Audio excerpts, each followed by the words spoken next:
الحمدللہ وکفی وسلام علی عبادہ الذین اصطفی اما بعد۔ حضرات گرامی، ایمان کی حفاظت کے لیے اور عقائد کی سلامتی کے لیے ضروری ہے کہ ہم اسلامی تعلیمات کو جانیں۔ نبی رحمت رسول اعظم حضرت محمد مصطفیٰ صلی اللہ علیہ وسلم کی سیرت سے واقف ہیں۔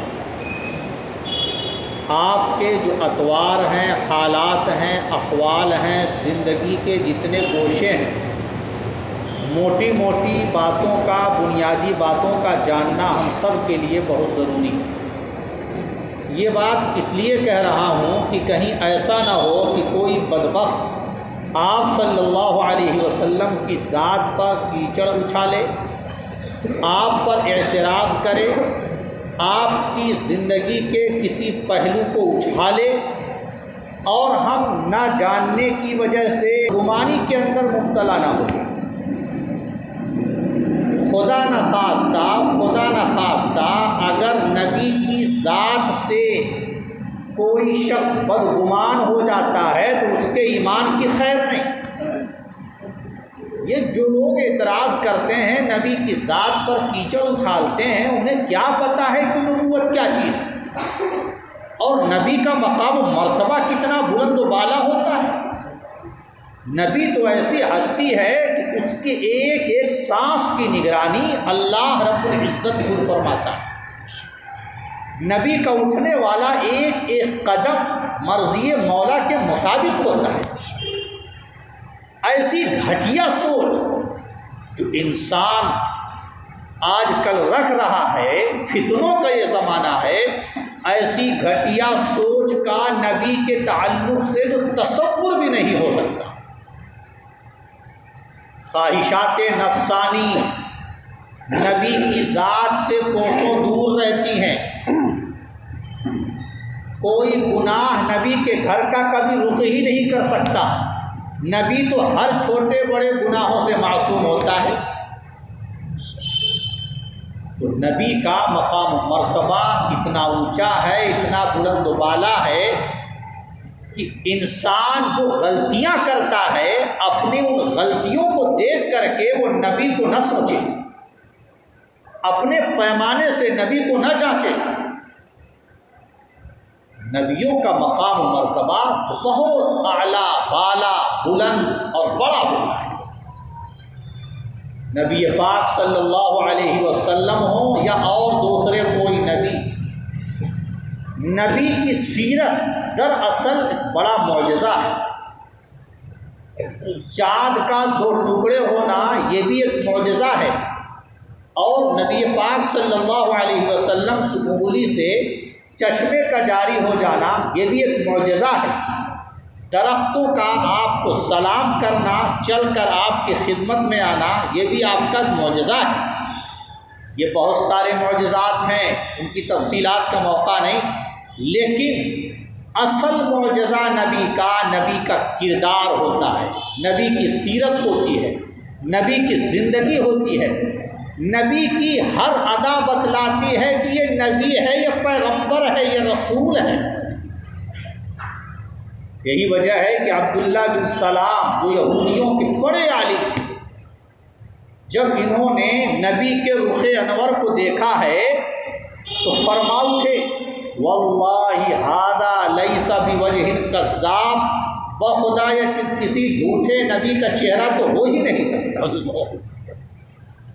یہ کسی کذاب کا چہرہ ہو ہی نہیں سکتا۔ تو نبی کا ظاہر بھی اجلا ہوتا ہے، صاف ستھرا ہوتا ہے، اور نبی کا باطن بھی انتہائی صاف اور روشن ہوتا ہے۔ تو سب سے پہلی بنیادی بات یہ ہے کہ ہم نبی کے مقام و مرتبے سے واقف ہوں۔ کوئی بھی شقی، کوئی ملعون نبی کے تعلق سے اگر کوئی غلط فہمی پیدا کرنا چاہے تو ہمارا ہر نوجوان، ہمارا ہر چھوٹا، ہمارا ہر بڑا اس غلط فہمی کا شکار نہ ہو، کسی قسم کی بدگمانی یا کوئی خلجان اپنے دل و دماغ میں نہ رکھے۔ یہ نبی کے تعلق سے ہمارا نظریہ ہونا چاہیے، اور ہمارا یقین بننا چاہیے کہ نبی کے بارے میں کوئی غلط فہمی ہمارے دل میں آ ہی نہ سکے. کوئی بدگمان کرنا چاہے تو بدگمانی کا کوئی تصور بھی ہم نہ لا سکے. رسول اکرم صلی اللہ علیہ وسلم نے جو کئی شادیاں کی ہیں، بعض بدبختوں نے اس کو بھی اعتراض کا نشانہ بنا دیا، حالانکہ یہ سرے سے اعتراض کا کوئی موقع ہی نہیں رکھتا. شادی کا جو معاملہ ہے اعتراض کا کوئی موقع ہی نہیں، یہاں اعتراض کی کوئی گنجائش ہی نہیں. ہر زمانے میں شادیاں ہوتی رہی ہیں اور کئی شادیاں لوگوں نے کی ہیں. نبی پاک صلی اللہ علیہ وسلم نے جو یہ نکاح فرمائے اور کئی شادیاں کی ہیں، ان کا تعلق نفسانی خواہشات سے نہیں، ان کا تعلق اپنے جذبات کو تسکین پہنچانا نہیں، بلکہ آپ نے جتنے نکاح کیے ہیں، جتنی شادیاں کی ہیں، تمام شادیوں کے پیچھے کوئی نہ کوئی ملی، سماجی اور شرعی مصلحت چھپی ہوئی ہے. آپ جس بھی زوجہ کی شادی کو دیکھیں اور جس بیوی سے بھی آپ کے نکاح کو جانچیں، کوئی نہ کوئی مصلحت، کوئی نہ کوئی حکمت آپ کو وہاں نظر آئے گی. اس سلسلے میں بہت تفصیل کا موقع ہمارے پاس نہیں ہے.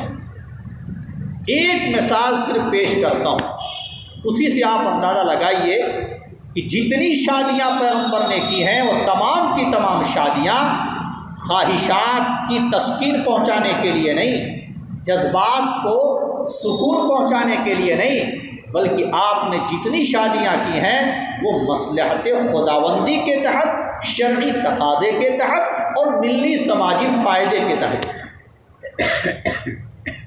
صرف ایک مثال پیش کرتا ہوں. حضرت میمونہ رضی اللہ تعالی عنہا، یہ بھی ام المومنین ہیں، تمام ایمان والوں کی ماں ہیں اور پیغمبر علیہ السلام کی زوجہ ہیں. ان سے جب آپ نے شادی کی ہے، ان سے جب ہمارے آقا نے نکاح فرمایا ہے، تو اس نکاح کا فائدہ اتنا ہوا، اس نکاح کا اثر اتنا ہوا کہ حضرت میمونہ سے جو قرابت رکھنے والے لوگ تھے، رشتہ داری رکھنے والے حضرات تھے، ان کے خاندان کے جو لوگ تھے، بڑے باثر لوگ اسلام کے قریب آئے، اور پھر اسلام کے جب قریب آئے تو پھر مسلمان بھی ہو گئے. ایک اونچا نام ہے حضرت عمر بن عاص رضی اللہ تعالی عنہ کا، فاتح مصر کہلاتے ہیں، مصر کے گورنر. اتنا بڑا مقام ہے. یہ اسی خاندان سے وابستہ تھے، یعنی حضرت میمونہ رضی اللہ تعالی عنہا کے خاندان سے جڑے ہوئے تھے. جب نبی نے شادی کی ہے تو حضرت عمر بن عاص مسلمان ہو گئے. اسی طریقے سے جو کعبہ شریف کے متولی تھے عثمان بن طلحہ، اور کعبہ شریف کے کلید بردار تھے، کنجی جن کے ہاتھ میں رہتی تھی، ان کو بھی حضرت میمونہ کی نسبت سے اسلام کو پڑھنے کا موقع ملا، اسلام کے قریب آنے کا موقع ملا، وہ بھی مسلمان ہو گئے. حضرت میمونہ کے بھانجے تھے حضرت خالد بن ولید رضی اللہ تعالی عنہ. ان کی شجاعت بہادری سے کون نہ واقف ہے؟ آج بھی ان کی شجاعت و بہادری کا چرچا ہے اور زبان پر ہے. یہ حضرت میمونہ رضی اللہ تعالی عنہا کے بھانجے تھے. جب شادی ہوئی ہے، رشتہ ہوا ہے، پیغمبر نے نکاح فرمایا ہے، تو حضرت خالد بن ولید بھی پہلے جیسے نشہ رکھنے والے نہیں رہ گئے. جو اسلام کی مخالفت میں نشہ چڑھا ہوا تھا وہ اس شادی سے پھیکا پڑ گیا، اور قریب آئے تو پھر اسلام بھی قبول کر لیا. کتنے فائدے ہم دیکھ رہے ہیں ایک شادی سے. نجد کا علاقہ وہ ایسا علاقہ تھا کہ اسلام کے خلاف ہوائیں وہاں سے چلتی تھیں.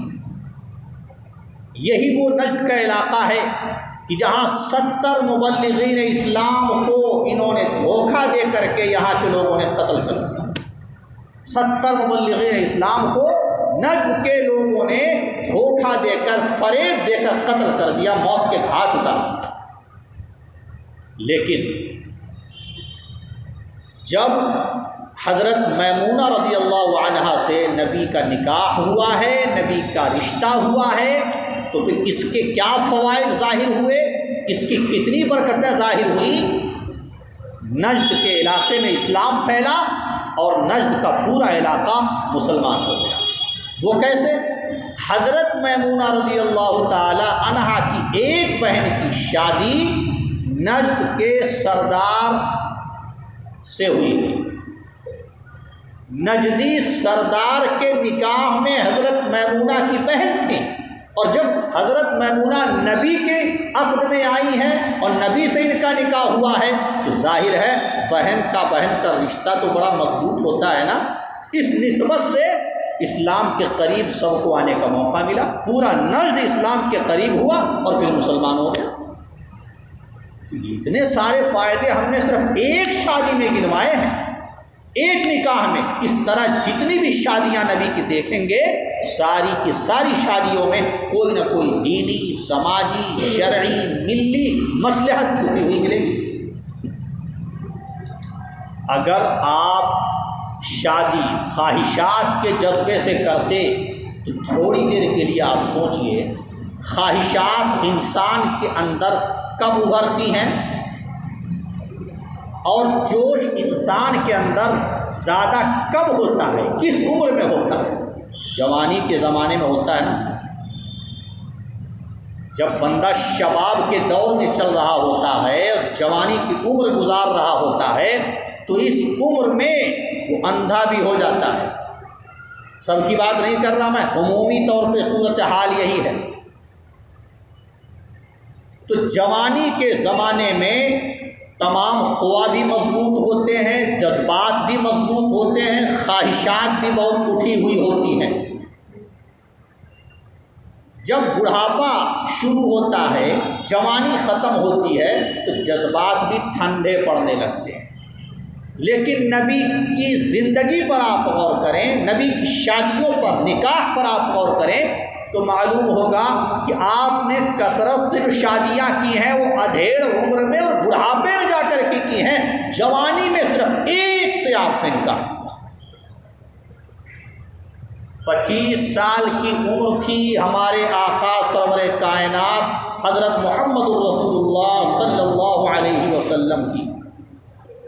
25 سال کی ایک زبردست جوانی کے عالم میں آپ نے نکاح کیا ہے حضرت خدیجہ الکبریٰ رضی اللہ تعالی عنہا سے۔ اور حضرت خدیجہ کون ہیں؟ 15 سال عمر میں بڑی ہیں نبی سے، اور نہ صرف یہ کہ ہمارے نبی سے 15 سال عمر میں بڑی ہیں، وہ 40 سال کی ہیں، بلکہ 2 مردوں سے بیوہ بھی ہو چکی تھی۔ یہاں نوجوان بھی بیٹھے ہوئے ہیں، میں 25 سال کے نوجوان سے کہتا ہوں کہ 40 سال کی یہ خاتون ہے اور 2 مردوں سے بیوہ ہو چکی ہے، آپ ذرا نکاح کر لو، شادی کر لو۔ آپ میں سے کرے گا کوئی؟ کوئی کرنے کو تیار نہیں ہوگا۔ اپنے سے 15 سال بڑی خاتون سے، عمر رسیدہ خاتون سے نکاح کرنے پر کوئی رضامند نہیں ہوگا، تیار نہیں ہوگا، اور خاص طور پہ اس وقت جب وہ دو مردوں سے بیوہ بھی ہو چکی ہو، پھر تو کوئی بھی تیار نہیں ہوگا۔ لیکن ہمارے نبی تیار ہی نہیں ہوئے، بلکہ آپ نے نکاح کیا، عملاً کر کے دکھایا، اور 50 سال کی عمر تک حضرت خدیجہ کے ساتھ ہی آپ رہے۔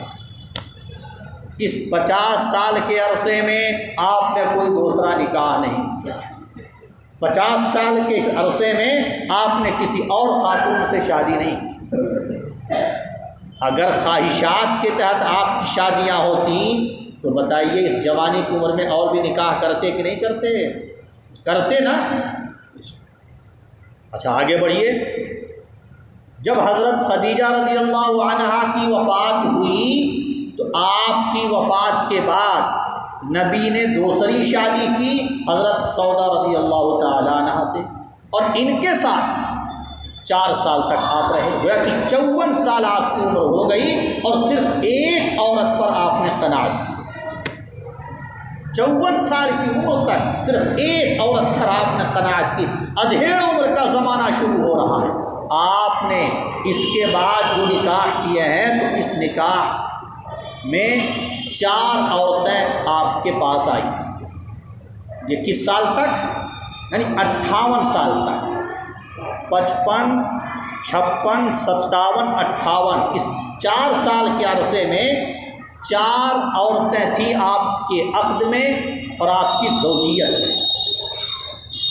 اچھا، اس کے بعد 59ویں سال اور 60ویں سال آپ نے 5 نکاح کیے ہیں بڑھاپے کی عمر میں۔ کتنے؟ اور ساری کی ساری بیوہ ہیں، ساری کی ساری بیوہ ہیں، صرف حضرت عائشہ رضی اللہ تعالی عنہا بیوہ نہیں، باقی ساری عورتیں بیوہ ہیں اور بڑھاپے میں آپ کے نکاح ہو رہے ہیں۔ آپ یہ بتائیے 59ویں سال اور 60ویں سال میں آپ نے 5 عورتوں سے نکاح کیے، اس سے پہلے 4 عورتوں سے نکاح کیے۔ ادھیڑ عمر کا زمانہ اور بڑھاپے کا زمانہ، کیا خواہشات پوری کرنے کے لیے شادیاں ہوتی ہیں؟ خواہشات پوری کرنے کے لیے جوانی کا زمانہ تھا نا۔ یہ کوئی نہ کوئی دینی مصلحت پیش نظر تھی، یہاں کوئی نہ کوئی ملی اور سماجی حکمت اور مصلحت پیش نظر تھی جس کی بنیاد پر آپ نے یہ نکاح کیے۔ اور پھر 60 سال کے بعد جو 3 سال کا عرصہ ہے آپ نے کوئی نکاح نہیں کیا ہے، یہاں تک کہ 63 سال کی عمر میں آپ دنیا سے پردہ فرما گئے اور ہم سے جدا ہو گئے۔ یہ ایک اجمالی خاکہ ہے آپ کے سامنے، ایک مختصر نقشہ ہے نبی کی ازدواجی زندگی کا۔ آپ جائزہ لیں گے تو آپ یقین کیے بغیر نہیں رہیں گے کہ آپ نے یہ تمام شادیاں جو کی ہیں وہ قوم و ملت کے فائدے کے لیے سماجی مصلحت کے تحت کی ہیں، آپ اپنی خواہشات پوری کرنے کے لیے نہیں کی۔ نعوذ باللہ، نعوذ باللہ، نعوذ باللہ۔ خواہشات کے لیے اگر آپ شادی کرتے تو جوانی میں کرتے، لیکن جوانی کی پوری زندگی آپ کے سامنے کھلی کتاب کی طرح آپ کے سامنے۔ ایک تیسری بات اور سنیں، نبی کریم علیہ الصلاۃ والسلام نے جب اسلام کا پیغام پیش کیا اور اسلام کی دعوت دی تو جن خوش قسمت لوگوں کو اسلام کی توفیق ملی وہ اسلام میں داخل ہوئے اور روز بروز اسلام بڑھنے لگا، مسلمانوں کی تعداد بڑھنے لگی، بڑے بڑے بااثر لوگ اسلام قبول کرنے لگے۔ یہ حالت دیکھ کر مکہ کے سرداروں میں کھلبلی مچ گئی، انہوں نے سوچا کہ کسی نہ کسی طریقے سے اس پر روک لگائی ہے۔ قریش کے بڑے بڑے سرداروں نے فیصلہ کیا کہ نبی کے پاس جا کر کے یہ کہا جائے کہ آپ کی آرزو کیا ہے، آپ کی تمنا کیا ہے، وہ آپ بتائیے، ہم اس کو پورا کرنے کے لیے تیار ہیں، لیکن یہ دعوت اسلامی آپ چھوڑ دیجیے، دعوت توحید آپ ترک کر دیجیے۔ عتبہ نبی کے پاس پہنچا، قریش کی طرف سے نمائندہ بن کر نبی کی خدمت میں حاضر ہوا اور پیغمبر علیہ الصلاۃ والسلام سے کہنے لگا، اے محمد، اگر آپ دولت چاہتے ہیں تو ہم سب آپ کو دولت دینے کے لیے تیار ہیں، اور اتنی دولت آپ کے قدموں میں ڈال دیں گے کہ کوئی دولت میں آپ کی ہمسری نہیں کر سکے گا، برابری نہیں کر سکے گا۔ آپ بولیے تو صحیح، اتنے زیادہ آپ دولت مند ہو جائیں گے، رئیس ہو جائیں گے، پیسے والے اور مالدار ہو جائیں گے کہ کوئی آپ کے مقابلے میں کھڑا نہیں ہو سکے گا۔ دوسری پیشکش اس نے یہ کی کہ اگر آپ حکومت اور بادشاہ چاہتے ہیں تو ہم آپ کو اپنا سردار بادشاہ بنانے کے لیے تیار ہیں، آپ بتائیے۔ تیسری پیشکش انہوں نے یہ کی کہ اگر آپ مکہ کی خوبصورت حسین ترین لڑکی چاہتے ہیں تو ہم وہ بھی آپ کو دینے کے لیے تیار ہیں، جس لڑکی سے آپ شادی کریں گے اور جتنی لڑکیوں سے آپ شادی کرنا چاہیں گے ہم آپ کو دینے کے لیے تیار ہیں، سارے انتظامات کر دیں گے۔ مگر آپ یہ اسلام کی اور توحید کی دعوت چھوڑ دیں۔ نبی اکرم رسول اعظم حضرت محمد مصطفیٰ صلی اللہ علیہ وسلم نے ارشاد فرمایا، محمد جس مشن کو لے کر کے آیا ہے اس مشن میں لگا رہے گا، تمہاری ان آرزوؤں پہ میں نہیں چلتا۔ نبی نے ٹھکرا دی ان کی باتوں کو، ان کی پیشکش کو ٹھکرا دیا، انکار کر دیا کہ ہم تو توحید کا پیغام ہم کرنے کے لیے آئے۔ آپ بتائیے کہ اگر نبی خواہشات کے تحت یہ سب کام کرتے تو پیشکش تو کر رہے تھے نا مکہ کے سردار، اور ان کے لیے کیا مشکل بات تھی، نبی قبول کر لیتے، لیکن نہیں، یہ گھٹیا سوچ دوسرے انسانوں کی تو ہو جو مادیت کی نظروں سے ان چیزوں کو دیکھتے ہیں اور دنیاوی نگاہوں سے ان چیزوں کو دیکھتے ہیں اور لوگوں کو اپنے پیمانے سے جانچتے ہیں، ناپنا چاہتے ہیں۔ نبوت کا مقام تو بہت بلند ہے، نبی کا مقام تو بہت اونچا ہوتا ہے، اس لیے ہمیں اور آپ کو بھی اور تمام مسلمانوں کو نبی کی سیرت کا مطالعہ کرنا چاہیے تاکہ ہم کسی قسم کے اعتراض